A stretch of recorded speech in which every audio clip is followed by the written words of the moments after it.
Nahdlatul Ulama University of Surabaya.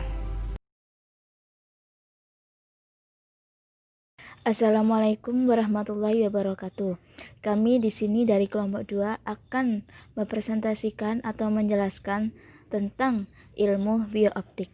Untuk materi akan dijelaskan oleh teman saya. Di sini saya akan menjelaskan tentang bioptik pada sistem mata. Banyak pengetahuan yang kita peroleh melalui suatu penglihatan.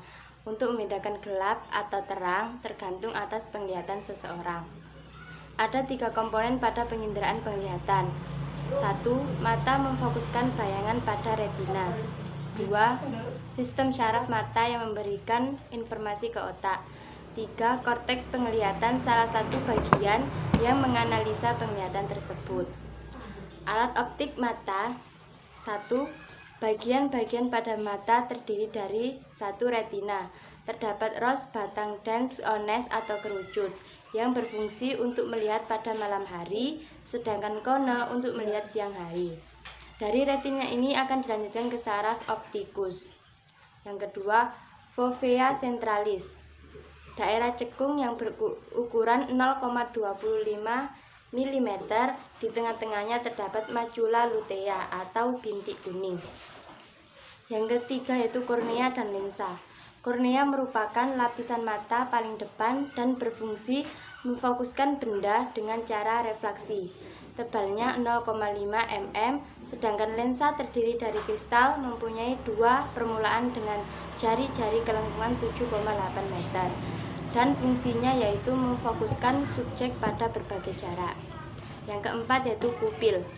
Di tengah-tengah iris terdapat pupil yang berfungsi mengatur cahaya yang masuk. Apabila cahaya terang, pupil menguncup, sedemikian sebaliknya.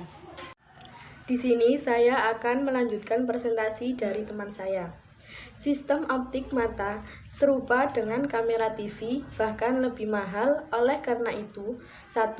Mata bisa mengamati objek dengan sudut yang sangat besar. Yang kedua, tiap mata mempunyai kelopak mata dan ada cairan lubrikasi. Yang ketiga, dalam 1 detik dapat memfokuskan objek berjarak 20 cm. Yang keempat, mata sangat efektif pada intensitas cahaya 10:1. Yang kelima, diafragma mata diatur secara otomatis oleh iris. Yang keenam, kornea terdiri dari sel-sel hidup namun tidak mendapat vaskularisasi. Yang ketujuh, tekanan bola mata diatur secara otomatis sehingga mencapai 20 mmHg. Yang kedelapan, tiap mata dilindungi oleh tulang. Yang ke-9, bayangan yang terbentuk oleh mata akan diteruskan ke otak.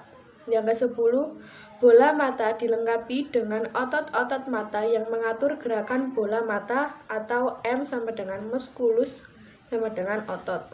Yang mana di dalam mata terdapat beberapa rectus, diantaranya rectus medialis yaitu menarik bola mata ke dalam. Kedua, rectus lateralis yaitu menarik bola mata ke samping. Yang ketiga, rectus superior yaitu menarik bola mata ke atas. Yang keempat, rectus inferior yaitu menarik bola mata ke bawah.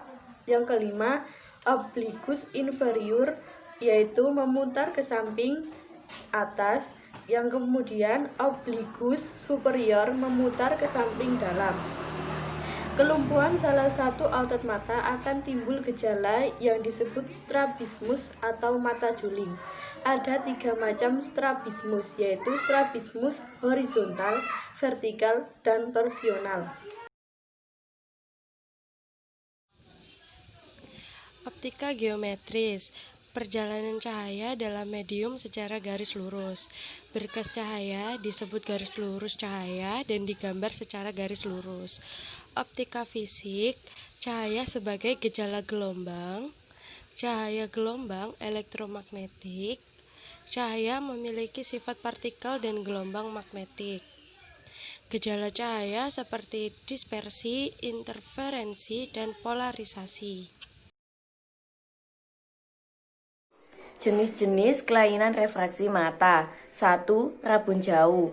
Penderita rabun jauh atau miopi dapat melihat objek yang jaraknya dekat secara jelas, namun sulit melihat objek yang jaraknya jauh.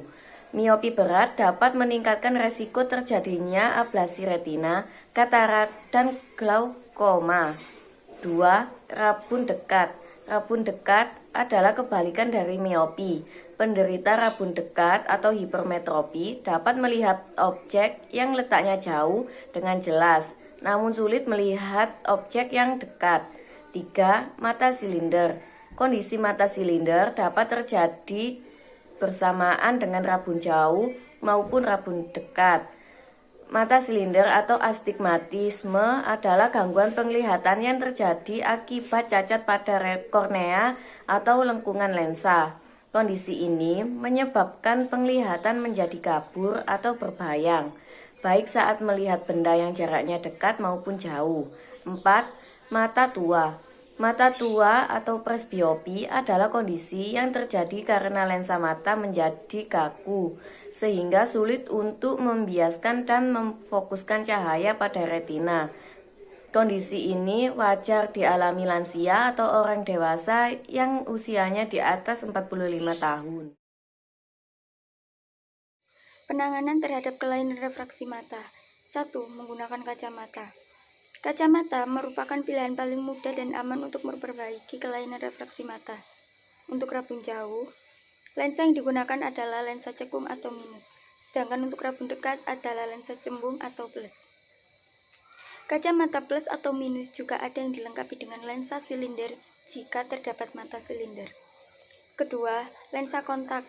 Sebagian orang memilih menggunakan lensa kontak dibandingkan kacamata karena lebih nyaman dan praktis digunakan saat beraktivitas. Namun, lensa kontak memerlukan perawatan yang lebih telaten dibandingkan kacamata. Hindari tidur dengan menggunakan lensa kontak dan ganti lensa kontak sesuai jadwal. Ketiga, bedah refraksi. Untuk beberapa kondisi, tindakan operasi mungkin diperlukan untuk memperbaiki gangguan refraksi yang terjadi. Bedah refraksi dilakukan dengan menggunakan bentuk kornea secara permanen, sehingga mengembalikan kekuatan fokus mata. Ada berbagai jenis operasi refraksi adalah salah satunya LASIK. Di sini saya akan menjelaskan tentang contoh teknologi kesehatan yang terkait dengan ilmu biooptik. Yang pertama alatnya yaitu ophthalmoscope, yaitu alat untuk mengetahui keadaan fundus okuli, yaitu retina mata dan pembuluh darah choroidea keseluruhannya. Ada dua prinsip kerja ophthalmoscope. Yang pertama yaitu pencerminan mata secara langsung, yaitu fundus okuli penderita disinari dengan lampu. Yang kedua, pencerminan mata secara tak langsung, yaitu cahaya melalui lensa kondensen diproyeksi ke dalam mata penderita dengan bantuan cahaya melalui cermin datar kemudian melalui retina pada mata penderita. Untuk alat yang kedua yaitu retinoskop, yaitu alat ini dipakai untuk menentukan reset lensa demi koreksi mata penderita tanpa aktivitas penderita. Meskipun demikian, mata penderita perlu terbuka dan dalam posisi nyaman bagi si pemeriksa. Yang ketiga, alatnya bernama keratometer, yaitu alat ini untuk mengukur kelengkungan kornea.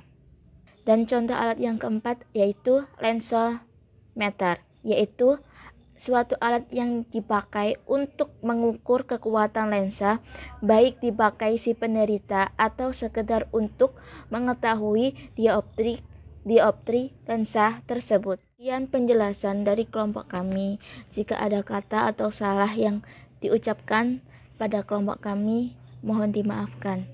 Wassalamualaikum warahmatullahi wabarakatuh. Semoga ilmu ini bermanfaat bagi kalian yang menonton.